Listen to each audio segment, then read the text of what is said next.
All right, Celtics fans, before we get started on today's show, do us a favor here at Chat Sports and subscribe to the channel. We're trying to get to 5,000 subscribers. We're getting there. We're almost there. 4,839. So hit that big red button down below and go to youtube.com/CelticsTV and subscribe now. NBA playoffs coming up. NBA draft in a couple of months. We're going to bring you all of the latest news and information, so subscribe now.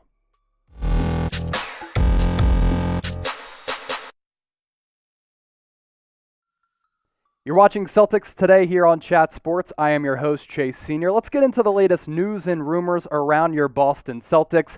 And I know it's been an up and down season for the C's, but are they starting to get hot? It appears so. On Friday night, Jayson Tatum went off.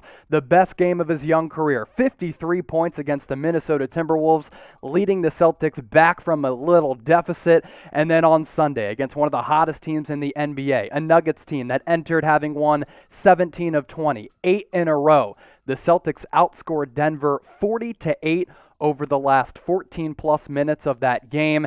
And it was a staple win for the Celtics, given where they've been all year, where they're trying to get to, and some of the things that they've been dealing with from media backlash, given their inconsistency. Who have they been led by? Jayson Tatum. He is playing like a true MVP right now. You look back on Friday night to that game against Minnesota. Zach LaVine scored a 50-burger. So too did Jayson Tatum. Look at these numbers. 53 points, 10 rebounds, 16 of 25 from the field, and 6 of 10 from three. My man was cooking.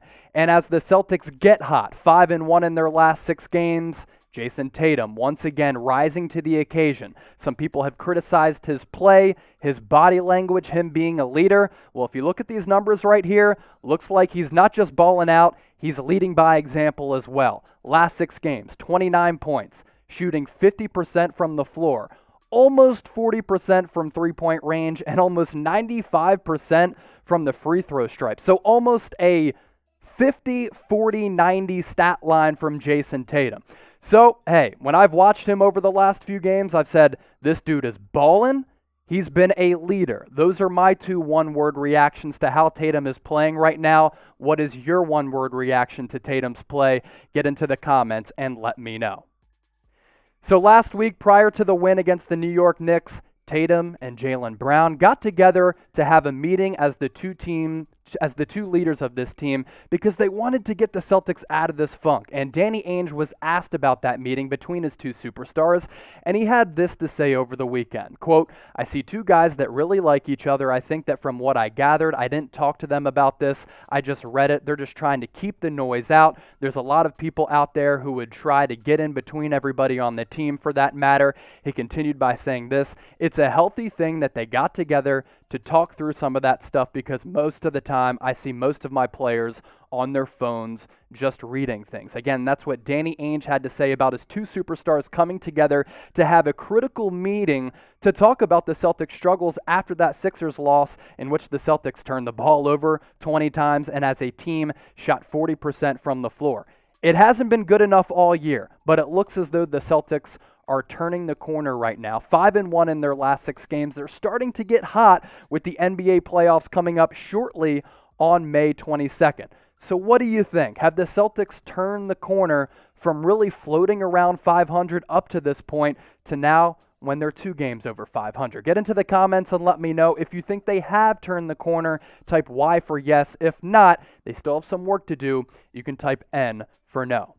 What I like about the Celtics over these last 6 games, their mental toughness. That's something that hasn't really been there throughout much of this season. But against the Minnesota Timberwolves, they were down against a really bad team. Jayson Tatum put the team on his back. A 50-burger, the best game of his career. They had mental toughness down the stretch and in overtime. Same thing against the Denver Nuggets. As I mentioned, one of the hottest teams in the NBA. Since making those deals on NBA trade deadline day, the Nuggets have been trending upward. Celtics trailed, they come back and come through with a staple win during this season. So mental toughness for me has been on display for Boston. How about their next 5 games? Because it's an opportunity to keep this momentum going. At Portland on the 13th. At Los Angeles, against the Warriors, against the Bulls, and against the Suns, which is going to be a true test.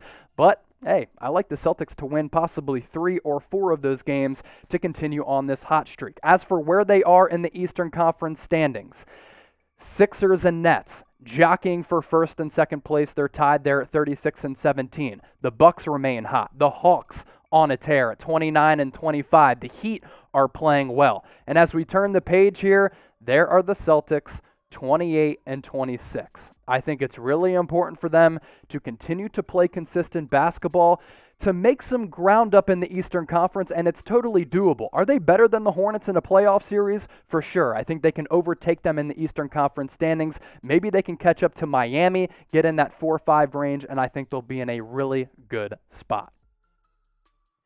Today's show brought to you by our friends at Newsbreak, and I'm really excited to tell you about our partners. So go to chatsports.com/CelticsNB and download the Newsbreak app right now on your iPhone or Android. This is why. I was at a Texas Rangers game over the weekend. I was talking to some people, making some friends with some Texans, and we were talking about all the current events going on in the world right now, and they were like, Chase, how are you so on top of everything? And I'm like, well, given my job in broadcasting, I have to be. But I also have a great tool that I use every day, and that is the Newsbreak app. On one single feed, weather, news, crime, politics, pop culture, literally anything going on in the world right now, you can find that on one single feed and be educated as to what's going on in your neighborhood. The other cool feature, you type in your zip code. So if you're living in Boston or any of the communities around Boston, you type in your zip code and then you will be updated from your local news sources as to what is happening in your neighborhood. And also, while you're there at chatsports.com/CelticsNB,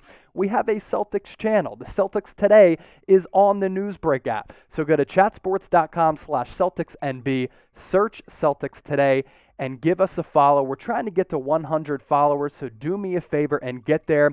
I'll be sure to put these links down in the subscription so you can download the Newsbreak app today. And like me, you'll be that dude out there who knows about everything going on in the world. It's a great tool, a great resource, and I use it every day to start my day.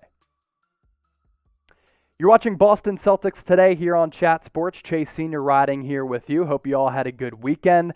And of course, I know the NBA playoffs are coming up, but it is never too early to throw out a trade idea, and that is what Bleacher Report did. So they put together a list proposing realistic offseason trades that NBA fan bases didn't see coming. So some shockers in that list. And for the Celtics, from their standpoint, a lot hinges on what happens in the playoffs coming up here in a few weeks. If the Celtics are one and done and they have an ugly exit, they could look to make some major upgrades to that roster and shake some things up a little bit. And here's what Bleacher Report came up with as far as a trade idea with the Celtics. And I think it's pretty interesting, so I wanted to pass it along. How about this one? So the Los Angeles Clippers would receive Kemba Walker and Tristan Thompson. In return, the Celtics would receive Ivica Zubac, Patrick Beverly, and Luke Kennaard. Let's take a look at what this trade entails.